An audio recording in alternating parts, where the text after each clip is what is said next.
Sebagai ibu bangsa harus memberikan suatu keteladanan, suatu panutan atau role model. Jadi kalau kita sudah mempunyai satu tujuan yang sama, yaitu adalah bela negara, kemudian Pancasila sebagai way of life-nya, sebagai budaya, sebagai pedoman dalam kita melaksanakan langkah-langkah kerja kita, itu semuanya adalah pengamalan dari Pancasila begitu. Ya, jadi ini di kita ini kan sangat heterogen ya. Jadi ini harus bagaimana mentransformasi ya nilai-nilai Pancasila ini. Yang terpenting sekarang adalah bagaimana bisa dihayati juga oleh para generasi milenial ya, generasi yang akan memimpin negeri ini tahun 2045 ya.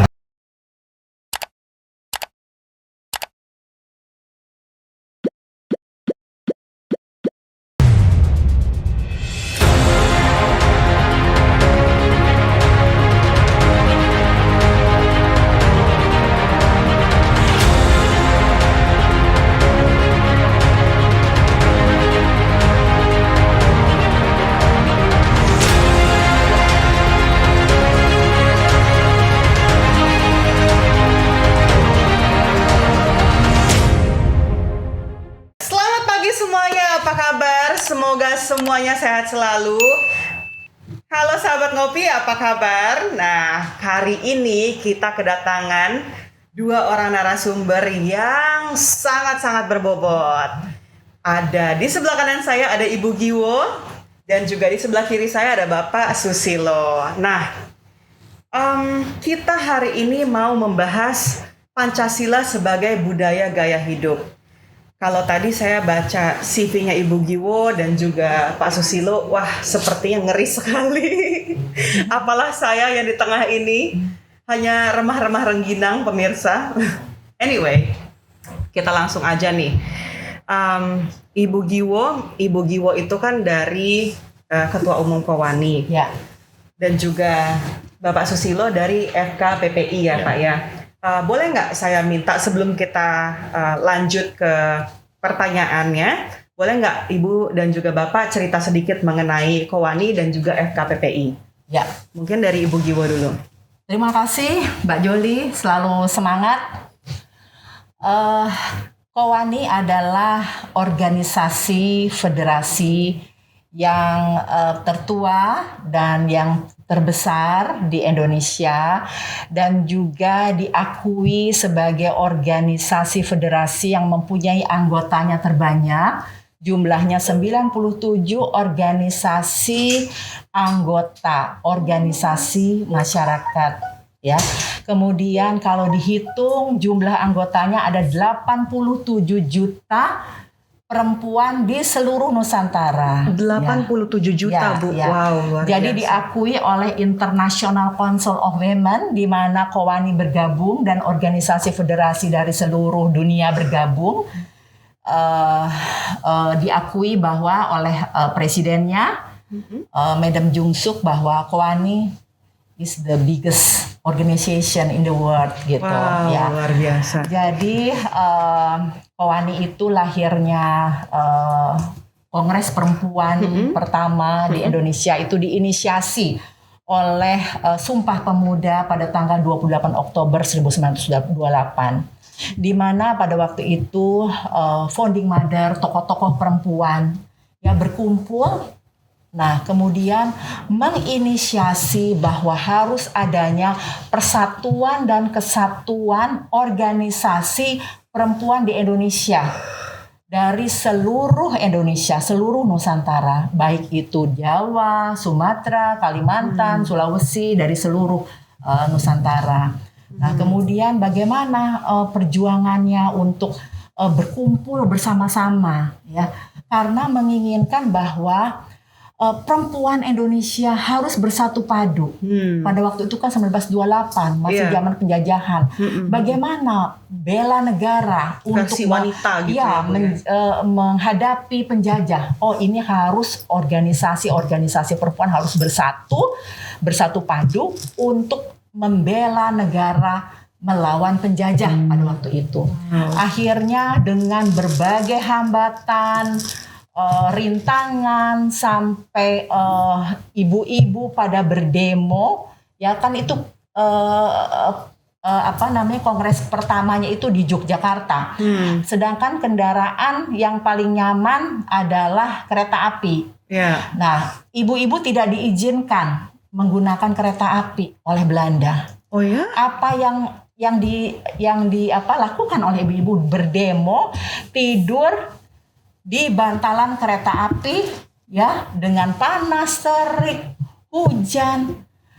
Akhirnya Belanda kelimpungan akhirnya udah silakan boleh naik kereta api karena satu-satunya ya the power of ibu bangsa, karena satu-satunya kendaraan yang digunakan oleh Belanda ya kereta api itu. Akhirnya terbentuklah persatuan dan kesatuan organisasi yang sampai saat ini masih berkiprah, dan alhamdulillah Kementerian Dalam Negeri juga memberikan penghargaan organisasi yang mengabdi sepanjang masa yang diberikan oleh Bapak Mendagri. Ya. Luar biasa.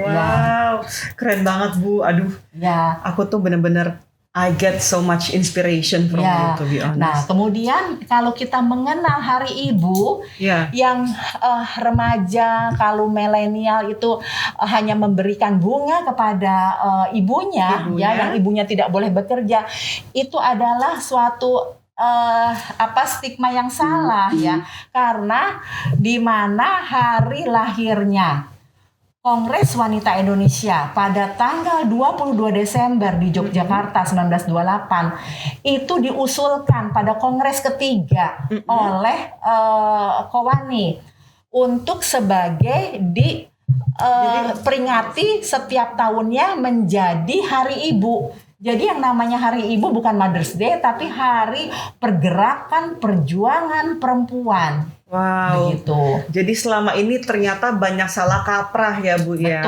Betul. Ya. Nah, jadi artinya luas bahwa Hari Ibu itu adalah perjuangan perempuan, bukan hanya untuk keluarga, tetapi untuk bangsa dan negara dan masyarakat begitu. Wow, keren banget Bu. Bu, aku jadi merinding Ibu. Itu. Ibu. Ya. Nah, setelah Ibu barusan bercerita, aku ke Bapak sebentar ya Bu ya. Silakan. Bapak, halo. Ya. Bapak, tadi kan Ibu udah cerita nih sedikit nih mengenai Kowani dan juga bagaimana terbentuknya awalnya. Terus kemudian apa aja yang sudah diperjuangkan. Nah, Bapak boleh cerita sedikit nggak Pak mengenai FKPPI? Baik, terima kasih Mbak Joli. Giwo. Tadi kan Bu Giwo sudah cerita kalau beliau ini kan Ketua Umum Kowani ya. Jadi termasuk ibu-ibu kita juga gitu. Karena kalau FKPP itu singkatan dari Forum Komunikasi Putra Putri Purnawirawan dan Putra Putri TNI Polri. Jadi FKPP ini didirikan pada saat ulang tahun Pepabri yang ke-19. Jadi persisnya 12 September 78 kita baru berdiri. Itu karena apa? Karena pada waktu itu kan kita anak-anak kolong nih, anak-anak tentara disebut anak kolong ya. Itu kan tinggal di komplek-komplek. Dan ya rata-rata agak bandel lah ya. Antar komplek ini sering tawuran ya. Kalau itu saya pernah dengar ceritanya Pak, soalnya kebetulan kan opa saya juga tinggal di komplek. Iya, jadi iya Pak. Jadi tawuran, mungkin saya nggak tahu tawuran itu karena nakal atau karena hobi ya. Karena nggak ada kegiatan mungkin ya, atau kurang kegiatan. Jadi kemudian beberapa senior dari anak-anak kolong ini kumpul, kemudian sepakat untuk membentuk wadah organisasi supaya bisa bersinergi. Karena sebetulnya banyak yang potensi ya. Mungkin ibu gue pendapat ya, biasanya orang berpotensi itu agak nakal ya, agak bandel ya, kecilnya ya, hiperaktif atau bagaimana gitu kan. Overkompensasi. Ya. jadi sebetulnya anak-anak kolong ini punya potensi dan karenanya perlu disinergikan. Jangan ribut sendiri, tapi disinergikan aja, bikin organisasi namanya FKPPI. Jadi untuk menyalurkan ya Pak ya. I see. dan Mempersatukan dan juga menyalurkan. Ya. Wow. Dan kebetulan wanita FKPPI Ya, kita juga adalah anggota. salah satu pengurus di Dewan Pimpinan Kowani Wow, yang terpilih that's nice. dalam Dewan Pimpinan Kowani. That's Jadi nice. hebatnya bagaimana FKPPI dengan wanita FKPPI-nya sangat aktif. Dan juga pengurusnya dari bidang juga ada dari FKPPI. Ya, jadi kami sering bersinergi karena dalam satu wadah perjuangan bersama, Betul. mempunyai visi yang sama. Iya. Ya. Yang jelas visinya untuk membangun bangsa Iya, ya, betul. Ibu ya, Bapak ya. I see. Nah, Pak dan Ibu, saya langsung nih ke pertanyaan pertama untuk Ibu dulu ya, Ibu ya. Nah, Ibu sekarang kan Bu lagi deras banget nih arus globalisasi. Itu tuh sekarang banyak berdampak pada menggeser ideologi Pancasila. Semakin tergerus lah Bu. Kalau dari Ibu sendiri, bagaimana pendapat Ibu melihat kondisi tersebut? Dari sisi seorang ibu nih, dari seorang ibu bangsa, pentingnya menanamkan nilai-nilai Pancasila sejak dini itu seperti apa Bu? Ya. Jadi begini, kembali lagi kepada Kongres Wanita Indonesia, di mana Kowani diberikan amanah dari sejak sebelum kemerdekaan pada tahun 1935 bahwa seluruh wanita Indonesia wajib menjadi ibu bangsa. Artinya apa?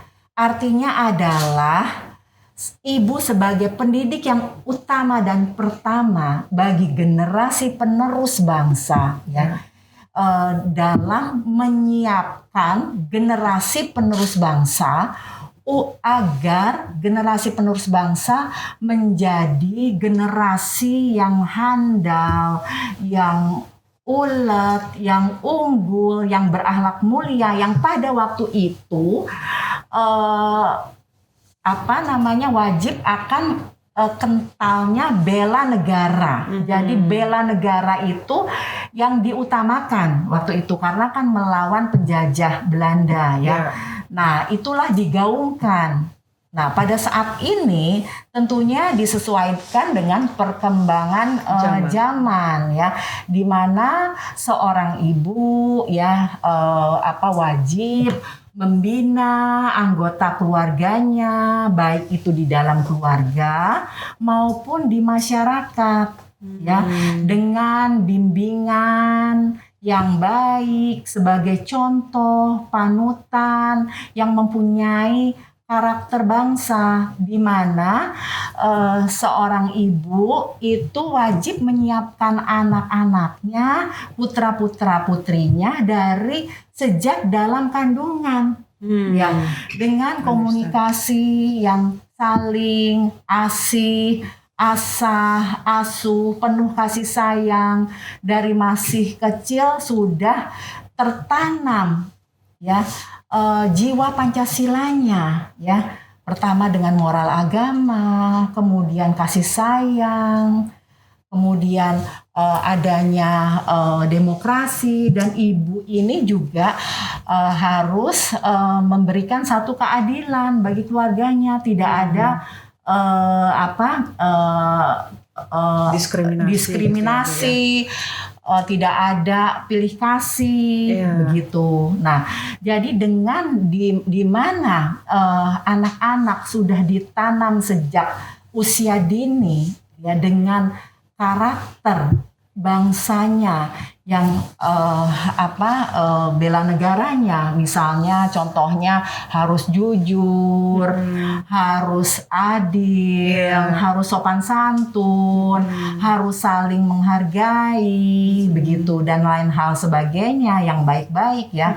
Nah, dengan adanya tantangan, dengan adanya arus deras informasi yang sekarang kita sudah memasuki industri 4.0, bahkan civil society 5.0, tentunya hal ini harus sudah ditanamkan dari sejak di dalam keluarga, ya, bahkan di dalam kandungan, sebelum terjun ke masyarakat. Jadi mempunyai anak-anak ini mempunyai filter yang kuat Ya. terhadap rongrongan, terhadap bahaya-bahaya sekarang yang mengancam. Jadi Ya. artinya apa? Ini peran ibu ini sangat penting ya, bukan hanya di dalam rumah tangga, tetapi di masyarakat ya, untuk membangun bangsa yang maju gitu, dengan karakter bangsa Indonesia dalam pengamalan Pancasila begitu ya. Jadi memang kurang lebih tugas ibu itu lebih besar ya Bu ya, porsinya dalam artian mempersiapkan generasi-generasi baru untuk terjun dalam kesosialisasian ini. Gitu. Betul. Jadi begini, misalnya kalau ini sekarang kan anak-anak sekarang di sekolah, kalau dulu kita ada pelajaran PMP Iya. atau PPKN ya. Apakah sekarang ada? Nah, itu kan tugas dari orang tua di dalam rumah tangga, terutama tugas dari seorang ibu ya. Nah, itu harus selalu digaungkan, harus selalu diingatkan ya. Nah, jangan sampai dengan arus informasi, misalnya sekarang kan sudah banyak bermain game online, mobil online, legend. legend mobile gitu ya. Terus di kamarnya ada K-pop. Iya. Nah, cobalah di kamarnya itu diseimbangi, adanya Garuda Pancasila, kemudian 5 sila, bukan hanya harus dihafal, tapi harus, ini artinya apa sih ketuhanan yang Maha Esa? Berarti kita harus beribadah, harus saling toleransi antar sesama agama, jangan mau menangnya sendiri, begitu. Ya, kemudian persatuan, kemudian kemanusiaan yang adil dan beradab. Jadi kita harus toleransi antar anggota keluarga. Nah, dengan adanya dasar-dasar akhlak mulia, dasar-dasar kekuatan dari pribadinya, insya Allah nanti anak itu juga tahu mana yang benar, mana yang tidak benar, begitu. benar. Dan kita juga sebagai orang tua, sebagai seorang ibu harus selalu mendampingi. Apa sih, kita juga harus mengikuti informasi yang sudah sangat luar biasa. Jangan sampai kita kalah dengan anak kita untuk mendapatkan informasi begitu. Ya. Wow, keren. Kita lanjut nih ke Bapak Susilo. Nah, Pak, pertanyaan keduanya adalah, Ormas merupakan mitra pemerintah. Dalam melakukan pemberdayaan Ormas, antara lain peningkatan kualitas sumber daya manusia, tentunya kemandirian Ormas itu menjadi sangat penting dalam kemajuan organisasi. Kalau dari sudut pandang FKPPI, apa yang telah dilakukan dalam peningkatan ESDM tersebut, Pak? Ya, Pak Joli, jadi di FKPPI ini kita ada 2 badan ya. Jadi pertama Badan Bela Negara dan Badan Pendidikan dan Latihan Kader. Itu dalam sisi kaderisasi untuk para anggota. Kemudian dari sisi organisasi kita juga mewadahi seperti tadi disampaikan oleh Ibu Giwo, kita ada yang istilahnya wanita FKPPI. Kita ada yang namanya wirausaha FKPI ya. Ya, pengusaha dan wirausaha FKPPI atau itu. Kita juga ada generasi muda FKPPI. Jadi karena anak-anak kolong ini kan tentunya bertumbuh terus ya dari sisi usia. Jadi ada yang sudah usianya mungkin sudah lebih senior dari para pembinanya kan. Dulu kan pembina kita kan TNI Polri. TNI Polri yang menjabat ini ya mungkin di kalangan para pimpinan di FKPPI udah kelasnya sudah adik misalnya seperti itu. Satu. Kemudian kedua juga dari sisi kaderisasi juga memang kita ada generasi gap kan, karena beda ada jauh. Yang baby boomers, ada yang ada yang milenial kayak Mbak Yoli ini. Dan tadi juga menanggapi pertanyaan sebelumnya tentang masuknya globalisasi ini. Memang itu harus diwaspadai ya, kita semua, seluruh masyarakat, seluruh komponen masyarakat mewaspadai, karena menguasai suatu negara tidak lagi dengan fisik ya, dengan penetrasi budaya ya kan. Jadi anak-anak jadi istilahnya lebih suka budaya asing dari budaya sendiri. Ya, seperti Kemudian contoh yang tadi Ibu bilang K-pop gitu ya, Pak betul. ya. Nah, dan juga termasuk budaya kekerasan ya kan, budaya-budaya liberal ya kan, karena kita ini diajari oleh ibu-ibu kita, termasuk oleh Mbak Giwo saya sini, kan kita harus harmoni ya. Kita tidak diajari untuk saling bersaing, tapi saling membantu, ya, saling bergotong royong. Beda kan? Ya. Kalau di Barat atau di negara yang didirikannya berbeda, mereka didorong untuk saling bersaing kan? Iya betul Pak. Kakak dan adik mesti bersaing. Nah, kalau kita betul. enggak, kakak dan adik mesti saling menolong ya kan? Harus saling membantu. Saling membantu. Jadi ini beda. Nah, tapi dengan masuknya budaya lewat sinetron, film segala macam, akhirnya secara tidak sadar ya generasi Masuk ke subconsciousnya ya, betul. Pak ya. Iya, Ini yang juga sih, menjadi betul. kesadaran kita. Jadi selain yang sifatnya fisik ya, juga yang sifatnya non fisik ini harus kita perhatikan. Dan ini juga oleh teman-teman, oleh kita FKPPI kita sangat menyadari hal ini, dan kita juga sedang membina juga untuk bagaimana menerapkan daya tangkal kita untuk masalah cyber ini, ya, masalah penetrasi budaya dan lain sebagainya, termasuk penetrasi ideologi transnasional yang sekarang ini benar-benar sangat gencar ya kan, untuk untuk mempengaruhi ideologi Pancasila dan untuk bisa bahkan ingin merubah gitu ya, ingin merubah ideologi ini menjadi ideologi yang lain gitu, saya pikir gitu. Tapi memang itu saya setuju banget sih Pak Bu. Kadang-kadang tuh tanpa secara kita sadar ya, hal-hal yang seperti Bapak bilang tadi itu sekarang itu untuk menguasai suatu negara bukan melalui perang yang seperti kita dulu perang fisik, tapi cukup dengan masukan ideologi-ideologi dari mungkin gamenya, atau mungkin dari TV, atau mungkin dari tontonan-tontonan yang sekarang tuh lagi marak sekali ya gitu. Dan inilah yang menjadi salah satu penyebab kalau menurut saya ideologi Pancasila tadi, dan juga budaya saling tolong menolong, saling tidak bersaing, itu mulai perlahan-lahan tergerus secara sendirinya dan juga secara tanpa kita sadar. Ya. Jadi itulah pentingnya memang ormas. Jadi bersaing perlu ya kan, tapi artinya itu bukan tujuan ya kan.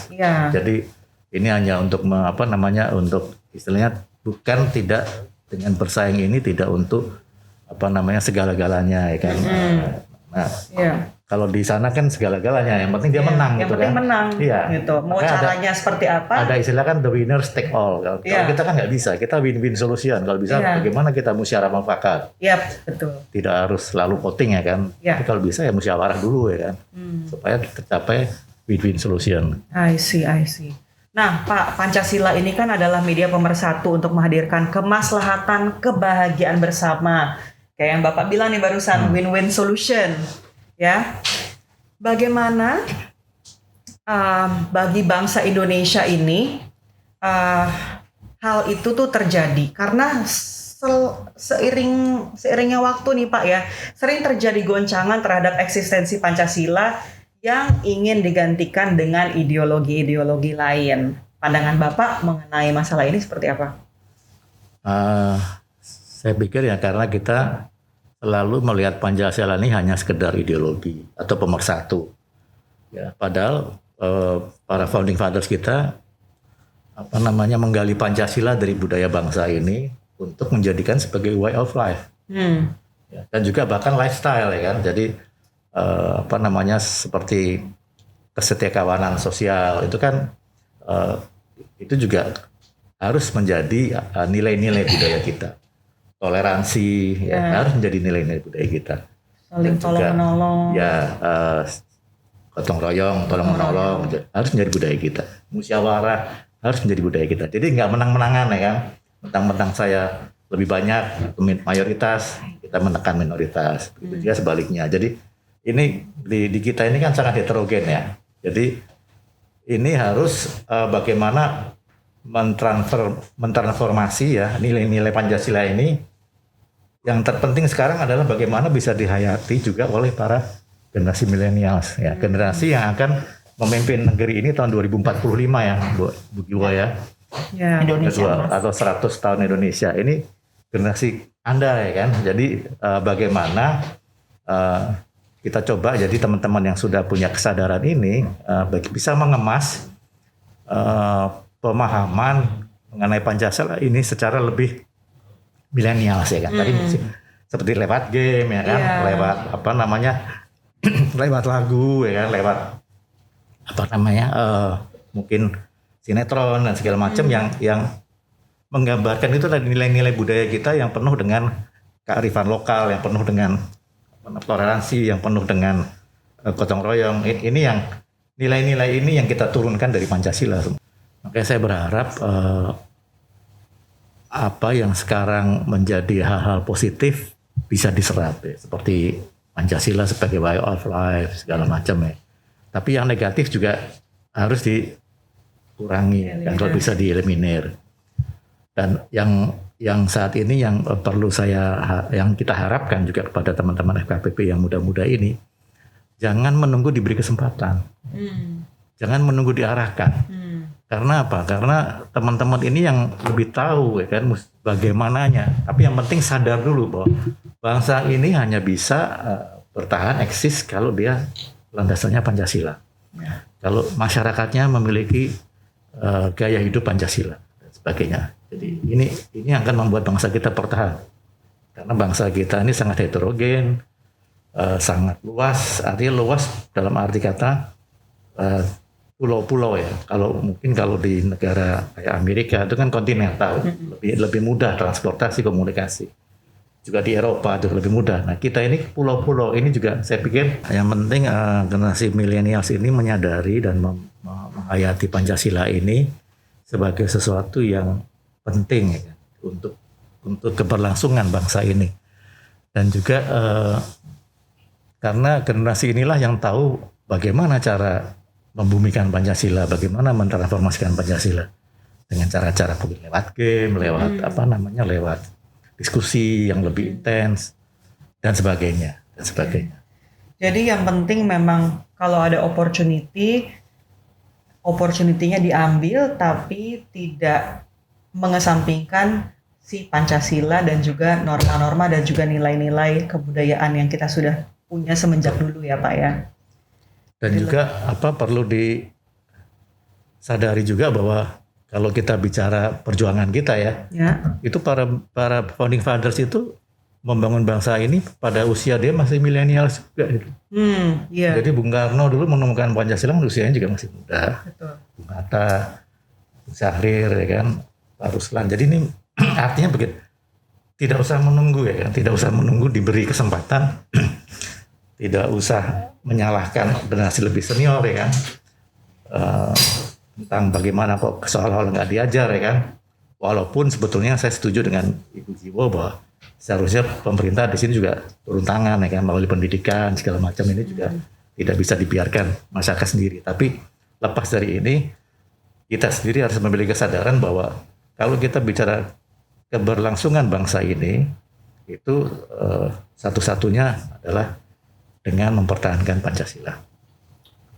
Keren banget nih Pak. Terus mau tanya-tanya nih, kalau yang ini pertanyaannya buat Ibu Giwo dan juga buat Pak Susilo. Nah, Ibu, Pak, sesuai Undang-Undang Nomor 17 Tahun 2013 tentang Organisasi Kemasyarakatan, Ormas itu kan memiliki tujuan antara lain mengembangkan kesetiakawanan sosial, gotong royong, dan juga toleransi dalam kehidupan bermasyarakat. Yang semua ini merupakan cerminan dari sila yang terdapat pada Pancasila. Bagaimana usaha ataupun langkah-langkah yang dilakukan sebagai ketua organisasi beserta pengurus organisasi untuk mewujudkan nilai-nilai tersebut?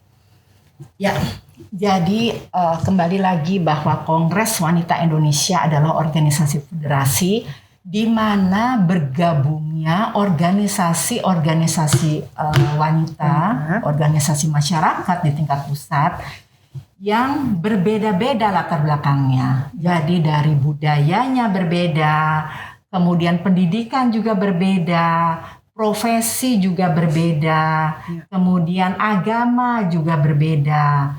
Nah, latar belakangnya berbeda-beda. Nah, berkumpul di dalam satu wadah perjuangan ya, yang pasti mempunyai tujuan yang sama, yaitu meningkatkan harkat martabat wanita Indonesia dan perlindungan terhadap generasi penerus kepada anak-anak bangsa ya. Di mana saya sebagai ketua umum selalu mengadakan konsolidasi pertemuan bersama dengan pimpinan-pimpinan organisasi anggota, di mana Kowani mempunyai 12 bidang ya, dari bidang agama, bidang pendidikan, politik, kesejahteraan keluarga, kemudian kesehatan, kemudian bidang hukum dan HAM. Jadi kita mempunyai satu persepsi yang sama dalam menjalankan program-program ya, dan juga selalu mengingatkan kebersamaan dan kita bekerja sama dengan toleransi, gotong royong. Nah, itu juga selalu kami sosialisasikan, edukasikan nilai-nilai Pancasila di dalam menjalankan programnya. Bagaimana Pancasila menjadi suatu pedoman atau panduan dalam kita menentukan gerak langkah kita bersama ya, dalam menjalankan program untuk kepentingan anak bangsa. Nah, jadi kepentingan dari golongan, kepentingan dari individu itu di bawah dari kepentingan bersama. Jadi mengutamakan kepentingan bangsa dan negara dulu di atas kepentingan pribadi, individu maupun golongan. Begitu. Jadi selalu kita mengadakan rembukan ya. Kalau kita mau mengadakan suatu kegiatan ya, kita bermusyawarah, kita diskusi. Kemudian tidak bisa saya sebagai ketua umum semena-mena kita mempunyai program, kita harus jalankan tak, tidak bisa. Kita harus diskusi dulu, bermusyawarah dulu. Nah, baru menghasilkan sesuatu keputusan yang terbaik ya di atas kepentingan individu-individu begitu. Nah, contohnya ya dengan kita mempunyai satu program kesetiakawanan dalam kegiatan bakti sosial ya di masa pandemi ini. Ya, di masa pandemi ini kita mempunyai satu gerakan ibu bangsa, gerakan berdoa bersama ya, di mana 5 agama bergabung di Kowani. Wow. Ya, Islam, Kristen, Katolik, Buddha, kemudian Hindu. Kita berdoa bersama. Pada waktu itu kita sebulan untuk segera kita terbebas pada dari saat pandemi ini ya, Bu ya. Ya, dari COVID-19. Kemudian yang kedua, kita melakukan kegiatan gerakan ibu bangsa dalam pencegahan dan percepatan penurunan stunting. Di mana stunting ini adalah sangat cepat sekali peningkatannya dalam masa pandemi ya. Nah, tidak mungkin pemerintah bekerja sendiri kalau tanpa bantuan dan dukungan dari ormas. Nah, betul. Jadi kami menggerakkan bukan hanya organisasi anggota Kowani, tetapi kepanjang tanganan dalam pelaksanaan program bersama dengan Badan Kerjasama Organisasi Wanita di tingkat provinsi dan gabungan organisasi wanita di tingkat kabupaten kota. Bahkan sampai akar rumput begitu. Nah, kemudian gerakan ibu bangsa ya dalam perlindungan tenaga kerja. Jadi kita sedang mengawal RUU perlindungan pekerja rumah tangga. Kemudian belum lagi RUU dari PKS, jadi penghapusan kekerasan seksual. Bersama-sama. Jadi kita sepakat ya pada intinya adalah tujuannya sama. Untuk kepentingan bangsa dan negara ini. Begitu. Jadi kepentingan organisasi, individu-individu itu menjadi di bawah dari kepentingan masyarakat bersama begitu. Jadi saling toleransi, saling kesetiakawanan, gotong royong. Jadi kalau kita sudah mempunyai satu tujuan yang sama, yaitu adalah bela negara, kemudian Pancasila sebagai way of life-nya, sebagai budaya, sebagai pedoman dalam kita melaksanakan langkah-langkah kerja kita, itu semuanya adalah pengamalan dari Pancasila begitu. Dan kita juga bekerja sama dengan MPR DPR untuk mengadakan sosialisasi 4 pilar. Nah, itu selalu digaungkan, selalu disosialisasikan, selalu diingatkan kepada organisasi anggota. Dan juga jika calon organisasi yang mau masuk ke Pewani, itu juga harus ada idealisme Pancasila sebagai landasan, sebagai landasan yang utama, begitu. Kemudian ada ART-nya. Jadi kita mempunyai satu koridor yang sama, gitu. Jadi kalau organisasi yang mau masuk Pewani di luar dari persyaratan itu tidak bisa masuk Pewani. Jadi bukan asal sembarang masuk kalau betul harus dengan proper test dulu. Betul, kalau mau sembarang masuk mungkin udah ribuan anggota organisasi ya. Jadi memang ada persyaratan dan juga sudah terdaftar di Kemendagri begitu ya. Wow. That's so nice. Kalau dari Bapak sendiri seperti apa, Pak? Mungkin saya lebih ke praktis ya. Praktis. Jadi sebagai ormas, kita situasi aktual sekarang kan pandemi COVID ya. Kita nih mengadakan kegiatan vaksinasi. Jadi membantu anggota-anggota FKPP maupun masyarakat yang memerlukan vaksin ya. Kita mengadakan kegiatan vaksinasi, kemudian di komplek-komplek kita juga mengadakan bakti sosial. Karena kan kita sempat waktu itu dengan level 4 ya kan, lockdown. Sebelumnya itu istilahnya lockdown kan, nggak bisa kemana-mana. Nah kita bikin bakti sosial ya. Jadi itu. Kemudian di kita juga tadi yang saya sebutkan, kita ada namanya Himpunan Pengusaha dan Wira Swasta FKPPI. Jadi teman-teman ini mengadakan juga kegiatan kerjasama dengan instansi terkait, termasuk dengan Kementerian Pertanian ya. Kemarin kita mengadakan latihan untuk wira swasta petani milenials. Jadi petani milenials. Ya, jadi seperti apa tuh, Pak? Jadi anak-anak muda yang usia milenial ini ya, dilatih menjadi petani dan bisa bagaimana dia bisa dengan bertani ini menghasilkan.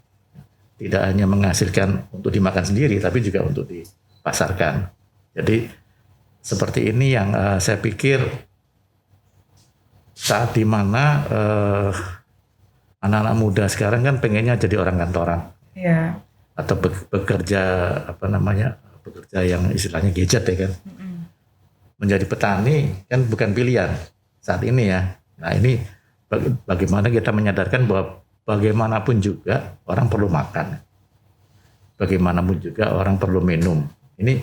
Ini semua ada di Indonesia karena kesulitan ke depan ini adalah kesulitan pangan dan air. Iya, betul. Ya kan? Jadi ini yang saya pikir perlu kita kembangkan dan jangan sampai nanti kita terus-menerus impor pangan. Ya, karena kita punya lahan sedemikian luas, ya kan? Punya kesuburan tanah yang saya percaya sebetulnya kalau dikelola dengan baik tidak perlu impor gitu. Jadi ini yang sedang dikembangkan juga oleh teman-teman kita, khususnya dengan mendorong generasi muda milenials ini untuk mau menjadi petani atau wirausaha di bidang pertanian.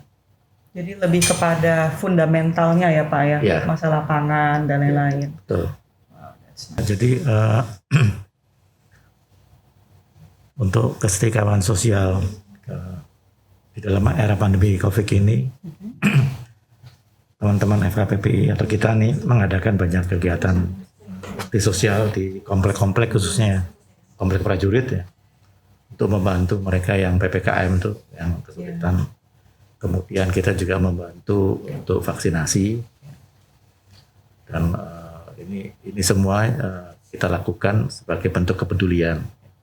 Kemudian kita juga selain itu juga kita kepada tenaga kerja ya kan, untuk teman-teman ya, karena kan banyak yang terdampak juga.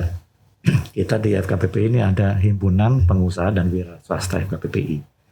Nah ini teman-teman ini bersinergi dengan Kemenpora untuk mengadakan itu pelatihan kewirausahaan ya, untuk meningkatkan membentuk lebih banyak kader-kader yang berwirausaha. Selain itu juga kita juga bekerja sama dengan Kementerian Pertanian untuk membentuk petani milenials, jadi wirausaha di bidang pertanian. Nah ini istilahnya tidak menjadi petani pecakul ya, yang menyangkul, tapi berwirausaha di bidang pertanian. Ini yang saat ini sedang berlangsung, dan kerjasama ini kita harapkan bisa membuahkan hasil dan memberikan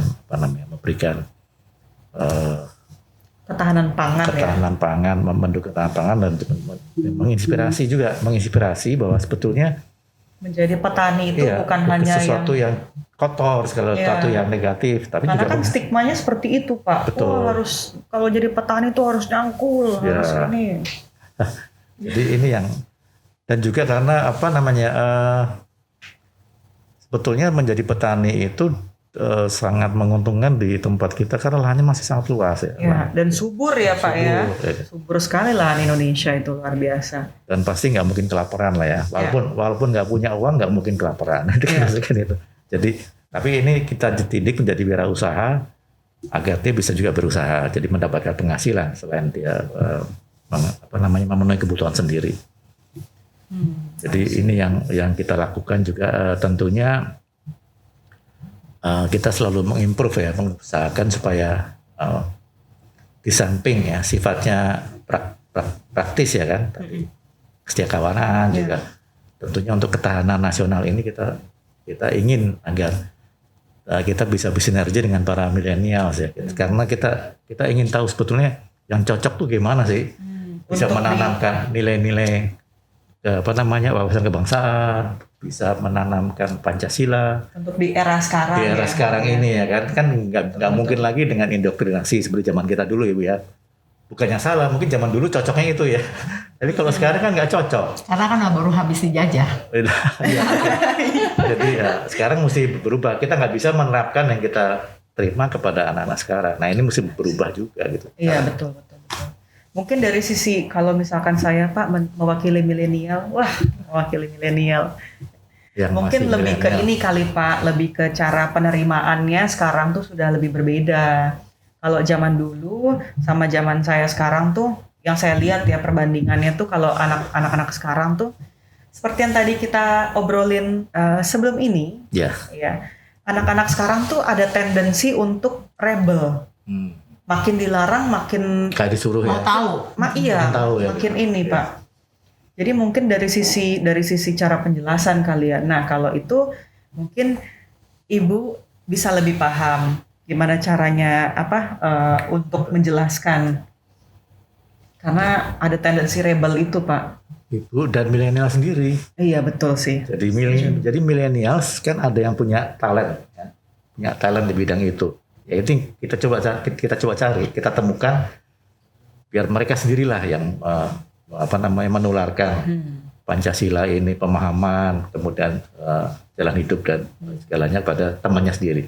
Dan yang satu lagi yang saya coba kan juga, bahasa-bahasa Pancasila ini harus bisa diterjemahkan secara sederhana, mudah dimengerti rakyat, mudah dimengerti milenials. Betul. Dan yang terpenting adalah juga diikuti keteladanan. Diikuti contoh gitu loh, jangan sampai kita suruh gini kita sendiri nggak kayak gitu. Jadi ini yang saya pikir perlu juga kita laksanakan atau kita jalankan ya, cara-cara untuk kepada millennials ini. Selain tadi yang saya sampaikan ya, millennials memberikan pelatihan kepada millennials sendiri. Kita sendiri yang generasi sebelumnya juga memberikan keteladanan. Kalau kita kemarin Pak sama Polpum nih kita bikin lagu. Jadi kita mengkampanyekan nilai-nilai Pancasila dan nilai cinta tanah air itu melalui lagu. Dan itu luar biasa sukses. Jadi aku sangat-sangat senang banget, sangat bangga banget karena memang sekarang juga dari sisi pemerintahan sudah mulai masuk ke generasi-generasi milenial dengan kampanye-kampanye juga yang memang bisa diterima dan juga lebih milenial gitu. Jadi mudah-mudahan nanti bisa bersinergi ya Pak ya dengan FKPPI. Nah dari tadi udah ngobrol-ngobrol sama Bapak, sekarang saya lanjut sama Ibu nih. Ini pertanyaan yang tadi juga saya udah bertanya sama Bapak nih, Bu, mengenai masalah peningkatan SDM di dalam organisasi, Bu. Karena ormas itu kan merupakan mitra pemerintah dalam melakukan pemberdayaan ormas, antara lain meningkatkan kualitas sumber daya manusia. Of course, tentunya kemandirian ormas itu menjadi sangat penting dalam kemajuan organisasi. Kalau dari Ibu sendiri, apa yang sudah dilakukan Ibu untuk peningkatan SDM nih Bu? Jadi yang sudah dilakukan sangat banyak ya. Tentunya implementasi dari 12 bidang ya yang tadi saya sudah sampaikan. Dari bidang agama, bidang sosial, kesehatan, kesejahteraan keluarga, kemudian bidang ekonomi, koperasi, kemudian bidang ketenagakerjaan, kemudian bidang politik, hukum, dan HAM, kemudian bidang-bidang lain yang menjalankan programnya tentunya kembali kepada visinya, yaitu adalah meningkatkan harkat martabat wanita Indonesia dan anak-anak Indonesia dalam segala bidang ya. Nah, di mana di sini adalah meningkatkan kualitas sumber daya manusia ya melalui ekonomi. Di mana perempuan tentunya bagaimana kalau untuk merawat anak, mempersiapkan generasi penerus, kemudian untuk mengabdi pada bangsa dan negara, kalau ekonominya tidak tercukupi gitu. Jadi harus mandiri secara ekonomi. Kita mempunyai program-program dalam peningkatan pemberdayaan perempuan melalui ekonomi, seperti pada saat ini pelaksanaan Kowani Fair online. Kowani Fair online. Ya, nah di mana apa Bu? Nah, jadi begini, Kowani Fair itu transaksi jual beli dan kita membuat satu wadah ya, wadah ajang pasar di mana ada penjual, ada pembeli, bahkan ada produsen. Nah, Kowani sejak tahun 1999 memediasi, mewadahi, memfasilitasi ya di mana perempuan-perempuan sebagai atau calon pelaku UMKM. Nah, kita bina, kita bimbing, kemudian bagaimana cara memproduksi dengan kualitas yang baik. Bukan hanya meningkatkan kualitas pelaku usahanya, jadi ditingkatkan ilmunya. Kemudian kalau pada saat sekarang bagaimana sih penggunaan online marketing online, aplikasi begitu ya. Nah, memang sekarang ibu-ibu memang punya kebatasannya, punya batasan-batasan seperti penggunaan HP itu kan hanya satu, dipakai untuk satu keluarga, di mana anak-anak juga sekolah online begitu. Nah, jadi kita memberikan motivasi, semangat mereka untuk mereka bisa maju. Mereka yang di dalam rumah tangga sebagai seorang ibu juga bisa mandiri, bisa menopang usaha keluarganya begitu. Nah, pada tahun 2018 kembali kepada Ibu Bangsa. Nah, Bapak Jokowi di mana hadir dalam pertemuan 1000 pimpinan organisasi perempuan, baik itu di seluruh Indonesia maupun di internasional, beliau hadir. mendeklarasikan kembali ibu bangsa pada saat ini, bahwa ibu bangsa adalah mempersiapkan generasi penerus yang unggul, yang berakhlak mulia, kemudian juga dapat menopang ekonomi keluarga. Itu yang ditekankan oleh Bapak Presiden kita. Di garis bawahi. Nah, maka dari itu dalam peningkatan sumber daya manusia, kualitas manusia, bukan hanya ekonomi secara kemandirian, tetapi kesehatan. Bagaimana seorang ibu yang sebagai merawat anak-anak, keluarga, anggota keluarga, belum lagi berperan menjadi di masyarakat, bahkan mau berperan penting bagi bangsa dan negara, kalau tidak sehat. Nah, seperti sekarang angka kematian ibu melahirkan itu makin tinggi, kemudian kemudian mengenai stunting, anak-anak stunting yang pada waktu beberapa tahun lalu sebelum pandemi itu masih 29%, sekarang udah 30% lebih, dan sekarang naik ya. Tentunya itu berkaitan dengan ya, Bu,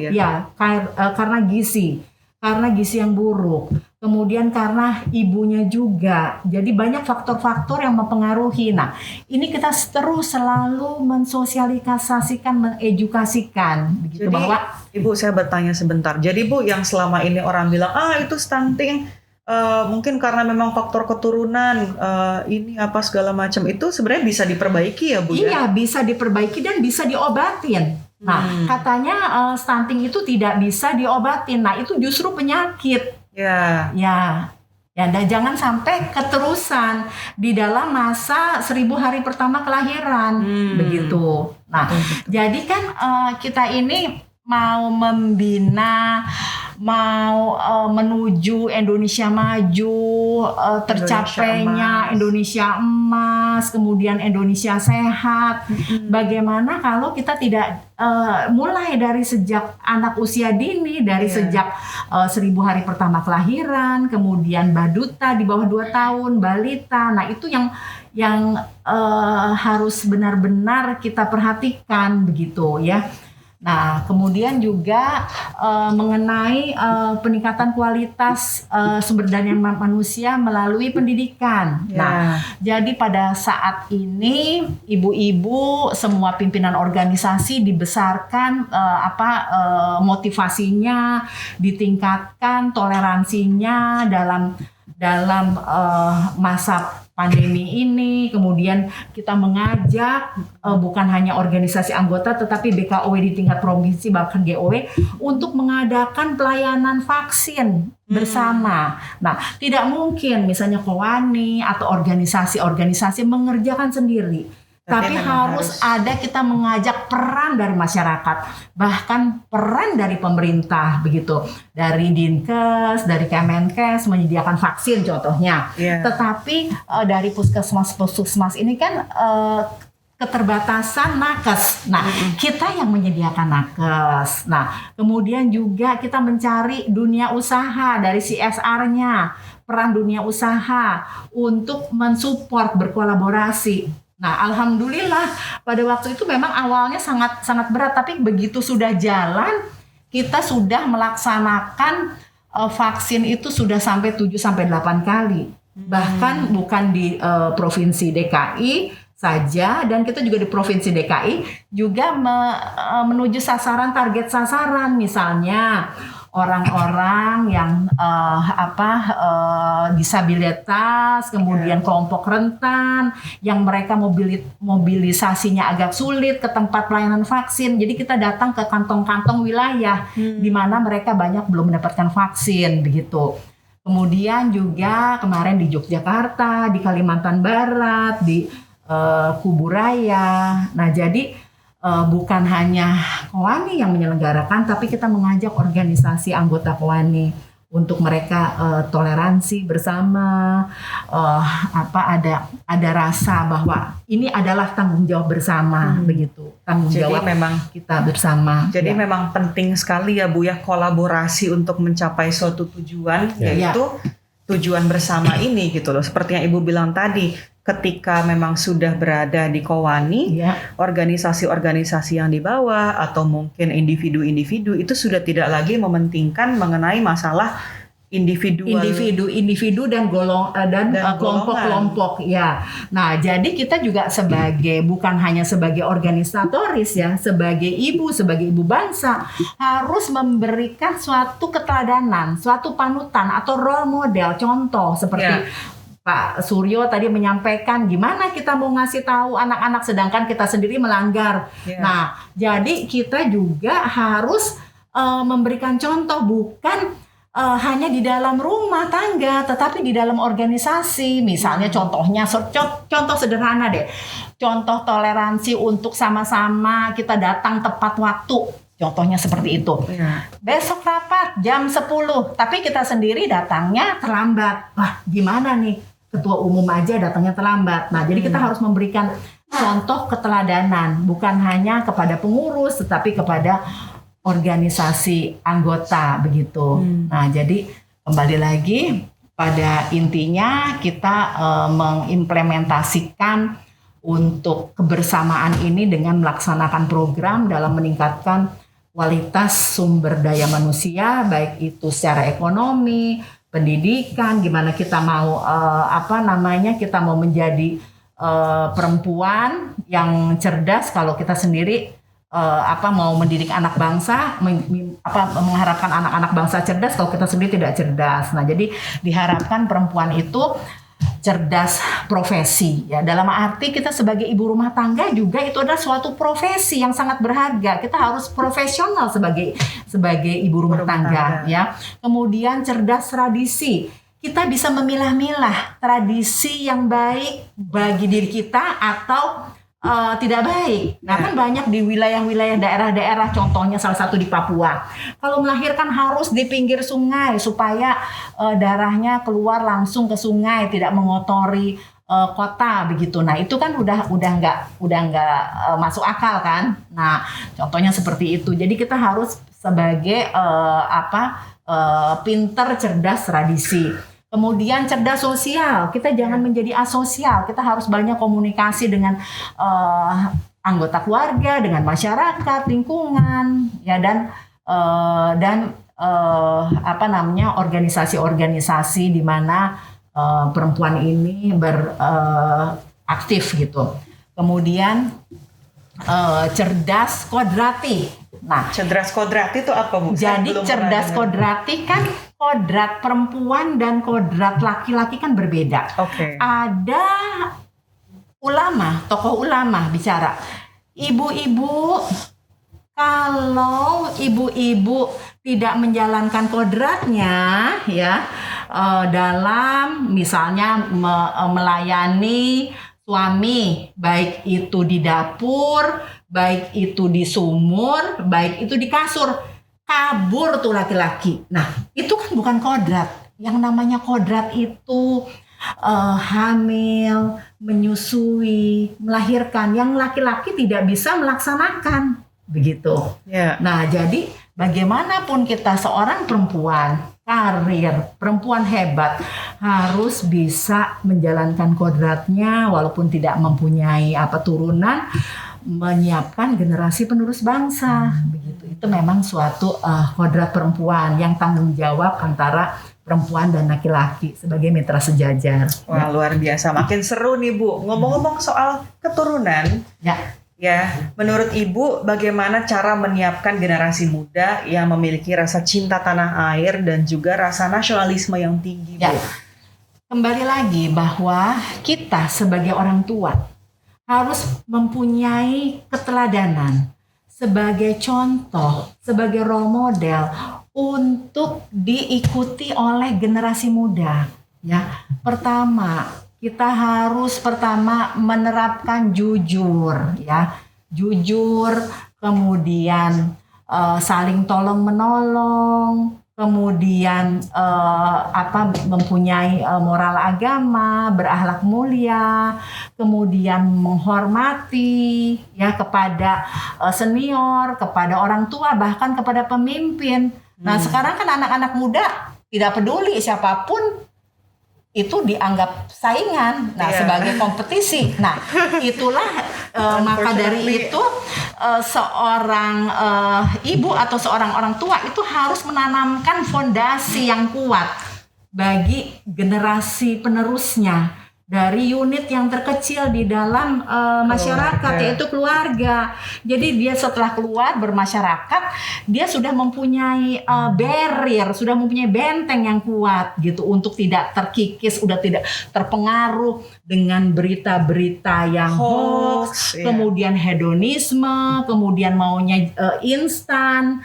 Semuanya itu kan ada proses, Iya. mau menjadi orang yang maju, mau menjadi Betul. orang yang penting. Ya, Karena- itu harus proses, tidak bisa instan begitu, Iya. bukan karena nasib. Nah, jadi itu jiwa toleransi, kemudian beriman dan bertakwa kepada Tuhan yang Maha Esa, kemudian berpikir secara rasional, kemudian dinamis, inovatif, gitu, mempunyai sifat keingintahuan, begitu. Jangan bukan urusan gue. Kadang-kadang Tutup kan seperti kuping, itu, tutup kuping. iya. Nah, itu jangan sampai dibiasakan seperti itu. Dibiasakan bahwa kalau ada keprihatinan itu adalah keprihatinan bersama. Nah, itu dimulai dari sejak usia dini. Tidak Ya. bisa anak udah dewasa baru dicekokin, tidak bisa. Harus Nggak akan dari masuk juga ya Bu ya.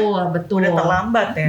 Betul. Nah, jadi kan istilahnya tuh kalau misalnya seorang ibu mendidik seorang perempuan sama dengan mendidik satu bangsa. Tetapi kalau mendidik laki-laki hanya ya itu juga begitu, hanya seseorang begitu ya. Nah, bagaimana nih Bapak dan Ibu mengaplikasikan nilai-nilai kebangsaan di dalam keluarga dan juga di dalam organisasi? Kan Ibu juga punya, selain dalam organisasi nih, Ibu dan Bapak pasti kan juga punya keluarga di rumah Pak dan juga Ibu. Bagaimana tuh? Ya, jadi menanamkan nilai-nilai budi luhur, ya, nilai-nilai ketakwaan kepada Tuhan, nilai-nilai saling sayang menyayangi. Kemudian kita juga komunikasi dengan saling asah, asih, asuh, saling menyayangi. Dan kita sebagai orang tua itu harus membuat satu keadilan. Misalnya tidak boleh membeda-bedakan. Oh, si ini A begini, si B begini, itu tidak boleh. Semuanya itu sama. Jadi mau tidak mau loh, kenapa saya dibedakan? Nah, Iya. itu kan pasti ada nanti dewasanya ada overkompensasi begitu. Nah, kemudian adanya demokrasi, musyawarah, ya. Misalnya contohnya Di di hari dalam keluarga di ya, dalam itu ya, Bu, keluarga. ya? Wow. Misalnya di hari Minggu. Nah, kita mau pergi kemana nih? Gitu. Kadang-kadang saya nanya anak, sekarang mau makan di mana nih? Kita mau Iya. lunch di mana? Begitu. Jadi gantian anak-anak itu menentukan. Nah, jadi bukan hanya perhatiannya itu kepada orang tua, tapi the best interest of the child, memberikan perhatian kepada anak-anak. Biarkanlah mereka tumbuh, berkembang dan mempunyai jiwa demokrasi, jiwa memimpin begitu. Dan Jadi jiwa bukan- saling sayang menyayangi. Misalnya kalau nilai adiknya bagaimana kurang, nah terus kakaknya juga ngajarin untuk bersama-sama. Nah, jadi kalau di dalam keluarga dari unit yang terkecil dalam masyarakat, kalau itu dibina, nah dengan sendirinya itu juga berjalan untuk di mana dia sudah dewasa bergaul kepada masyarakat, kemudian kepada teman-temannya juga begitu. Jadi Ya. terbawa di sosial ya Bu ya. Iya, betul. Kehidupan sosial. Iya, nah jadi kembali lagi nilai-nilai Pancasila itu bukan hanya dihafal. Ayo coba kamu. 1 apa, 2 apa, 3 apa. Bukan, tetapi kita berikan contoh dalam budaya, dalam sikap hidup kita, dalam pedoman hidup kita sehari-hari, baik itu di dalam rumah tangga, di dalam masyarakat, bahkan di organisasi begitu. Kalau di Kowani sih udah berbeda-beda latar belakang yang berbeda, tapi bagaimanapun kita tetap menghargai begitu. Walaupun misalnya acara Idul Fitri, nah ada juga acara Hindu, acara Buddha, kita rayakan bersama begitu. Ya. Kalau dari sudut pandang Bapak sendiri seperti apa? Memang untuk keluarga saya pikir saya setuju dengan sampaikan oleh Ibu Giwo. Satu hal yang perlu kita latih juga adalah belajar meminta maaf. Kadang-kadang ini agak susah ya. Iya. Kan kita manusia kan nggak sempurna. Ini yang kita juga ajarkan bagaimana kita menyadari kesalahan dan meminta maaf. Itu satu. Dan kedua Sebagai orang tua itu ya Pak? Iya, semuanya saja. Anak juga belajar. Sebagai orang tua ke anak ke orang tua. Iya. Jadi kita harus belajar bahwa kesalahan itu bukan sesuatu yang tabu untuk diakui atau disadari ya kan, karena kita ingin menjadi lebih baik lagi kan.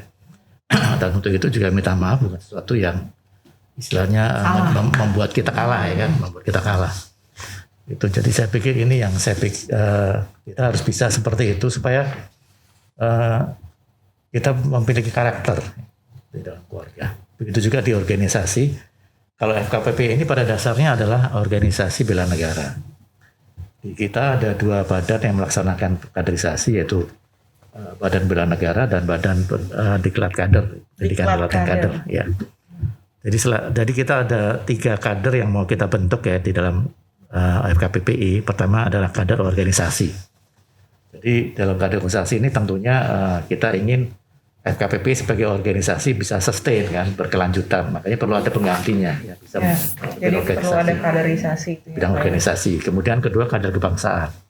Kita juga ingin agar anggota FKPP ini bisa menjadi kader kebangsaan yang mampu merawat kebangsaan dan kebhinneka tunggal-ikaan seperti tadi disampaikan oleh Ibu Giwo tadi. Jadi kader kebangsaan ini harus kita bina juga pada anggota FKPI. Dan yang terakhir adalah kader bela negara. Jadi ya ini kesadaran untuk membela negara dengan atau tanpa diminta ya kan. Ya termasuk menjadi warning system ya, alert ya, kalau ada sesuatu misalnya informasi yang hoax tidak perlu kita sebarkan ya kan. Informasi yang membahayakan keamanan negara, misalkan keamanan lingkungan, misalkan ini ada orang mencurigakan ya kan, ya kita bisa ngomong ke RT atau segala macam. Jadi ini yang saya pikir bela negara ini tidak harus dikonotasikan yang besar ya kan. Jadi yang kecil aja, lingkungan. Kepedulian terhadap lingkungan. Termasuk seperti yang Anda sampaikan, kebetulan terhadap lingkungan hidup. Gitu loh. Jadi kan kita hidup nih di dunia ini kan titipan anak cucu kita. Jadi dunia ini bukan milik kita, milik anak cucu kita. Kan mesti kita jaga ini. Nah, ini seperti ini yang saya pikir harus menjadi pemikiran kita di dalam melakukan pembinaan karakter dari masyarakat kita, khususnya di FKPP itu tadi ada 3 tadi, kader organisasi, kader kebangsaan dan kader bela negara. Nah, sebagai seorang ibu nih Bu yang merupakan pendidik karakter generasi penerus bangsa, apa sebenarnya cara yang perlu dilakukan oleh semua para ibu nih untuk menumbuhkan rasa cinta tanah air pada generasi penerus? Ya, jadi ini cinta tanah air ini harus dibudayakan ya, dari dari kesehariannya. Contohnya ya, cinta produk Indonesia. Kemarin ada Hari Batik Nasional. Nah, yang kita sudah diakui oleh UNESCO, itu suatu warisan bangsa yang diakui bahwa produk Indonesia. Nah, bagaimana untuk mencintai produk Indonesia, batik tersebut? Saya memberikan contoh kepada anak-anak saya. Nah, pada waktu Hari Batik, saya beli batik ya, di mana mereka yang biasanya tidak begitu suka batik, kadang-kadang kan suka pakai kaos kartun dan lain-lain. Nah, saya belikan yang model di mana itu gayanya milenial gitu. Jadi misalnya misalnya bawahnya celananya jeans, kemudian sepatunya sneakers Iya. ya. Terus atasnya pakai batik, dalamnya kaos, kan keren tuh Iya. ya. Nah, terus saya bilang pokoknya hari ini anak-anak wajib pakai batik. Saya nggak mau mau. Lalu kita contohkan dulu gitu kan. Terus saya kasih lihat gambar-gambar, oh ya bagus juga ya. Nah, jadi dari soal yang sederhana ya, menyintai tanah air dengan produk Indonesia begitu. Jadi untuk menghindari sifat hedonisme, kemudian saling saling lihat temannya, oh temannya keren, kemudian pada pakai produk luar negeri. Nah, itu kembali lagi kepada orang tuanya, yang dimana seorang ibu pendidik yang pertama dan utama harus memberikan keteladanan, contoh ya dari kehidupan kita sehari-hari. Nah, contohnya nih dalam masa pandemi ini, kan kita ada batasan, kita tidak bisa pergi ke luar negeri ya. Nah, harus karantina dulu, kembali juga karantina. Nah, Mungkin ini bisa diakali dengan liburan betul, kita biasakan liburan ke daerah-daerah, ke Jawa Tengah, ke Yogyakarta, kemudian ke Sumatera. Ternyata mereka bilang, oh indah sekali ya, Yogyakarta indah sekali ya, Indonesia ya. Ternyata kita harus mengeksplor Indonesia begitu. Nah, jadi ya harus cinta dengan budaya dalam negeri, cinta produk dalam negeri.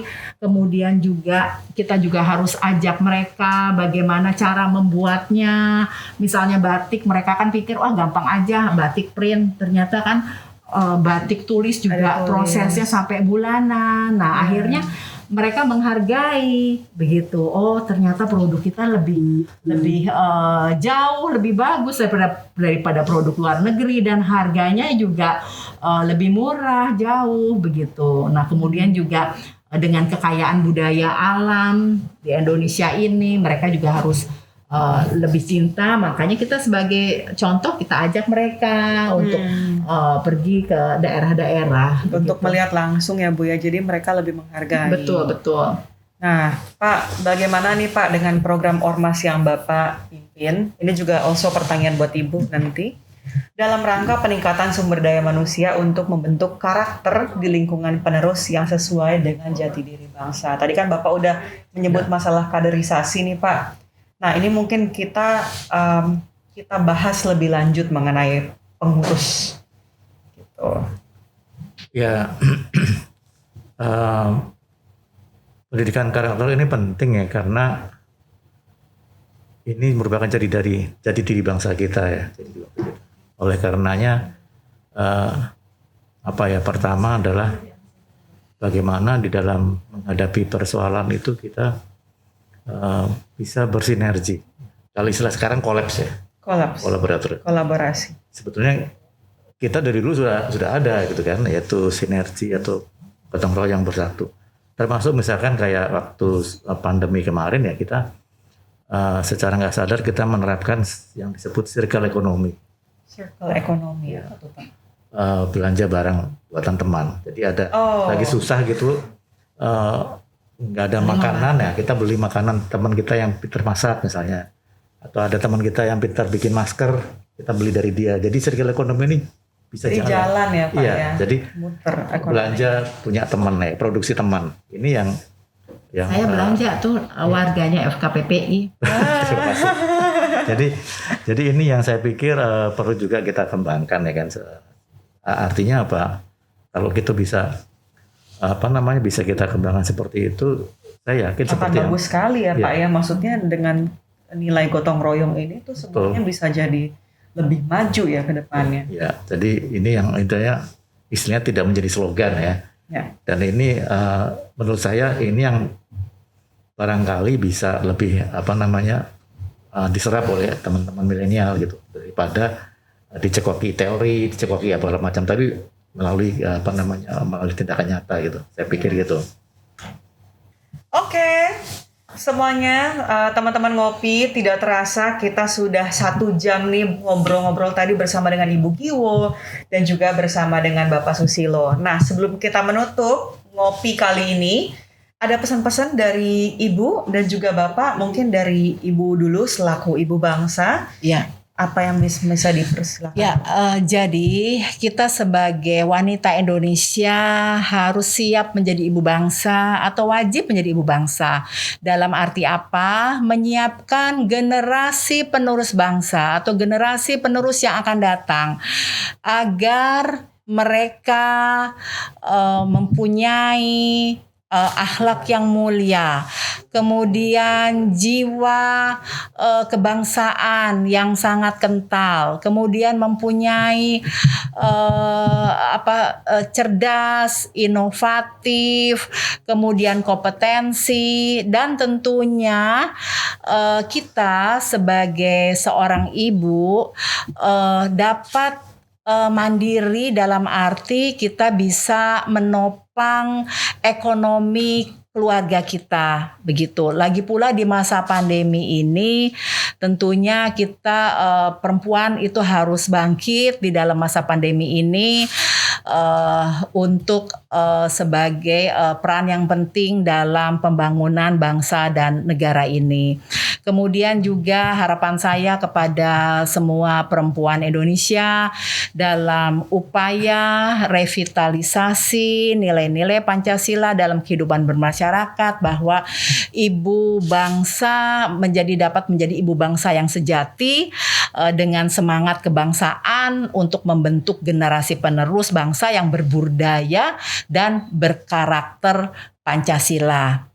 Dan di mana karakter Pancasilais, karakter bangsa Indonesia termasuk wanita Indonesia mencerminkan moral Pancasila dengan mengamalkan nilai-nilai Pancasila, cinta tanah air, dan kita turut bertanggung jawab atas masa depan bangsa kita ini. Wah, luar biasa sekali.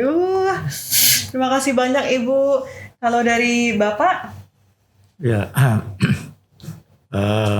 kami dari KPPI mengharapkan agar kita semua meyakini bahwa Pancasila memang sungguh-sungguh ideologi bangsa kita yang diharapkan juga bisa sekaligus menjadi pandangan hidup, menjadi cara hidup dari bangsa kita. Karena apa? Karena keberlangsungan bangsa ini ke depan sangat ditentukan oleh kokohnya Pancasila, kekokohan Pancasila atau kokohnya Pancasila. Dan untuk bisa kokoh itu adalah bagaimana Pancasila ini bisa diimplementasikan di dalam kehidupan sehari-hari, menjadi way of life, menjadi lifestyle juga, menjadi sesuatu yang memang betul-betul bisa dirasakan di dalam kehidupan bermasyarakat, berbangsa dan bernegara. Jadi jangan hanya menjadi wacana, jangan jadi teori, tapi betul-betul dilaksanakan. Karena dengan demikianlah kita bisa menangkal ya semua permasalahan-permasalahan yang bisa mengganggu persatuan dan kesatuan kita. Seperti yang kita alami ya akhir-akhir ini, bangsa kita selalu digoyang oleh upaya-upaya untuk memecah belah. Nah, ini harus kita waspadai dan kita jaga terus dengan memperkokoh Pancasila dalam pelaksanaannya dalam kehidupan sehari-hari. Terima kasih. Oke, itu dia pesan-pesan sahabat ngopi, pesan-pesan dari Ibu dan juga Bapak. Wah, luar biasa sekali. Hari ini itu narasumber kita benar-benar memberikan ilmu yang sangat luar biasa. Ibu terima kasih banyak, Bapak terima kasih juga banyak. Nah, sahabat ngopi, itu dia gimana? Udah dapat banyak banget info kan hari ini. Jangan lupa saksikan terus Ngopi, Ngobrol Politik Indonesia selanjutnya.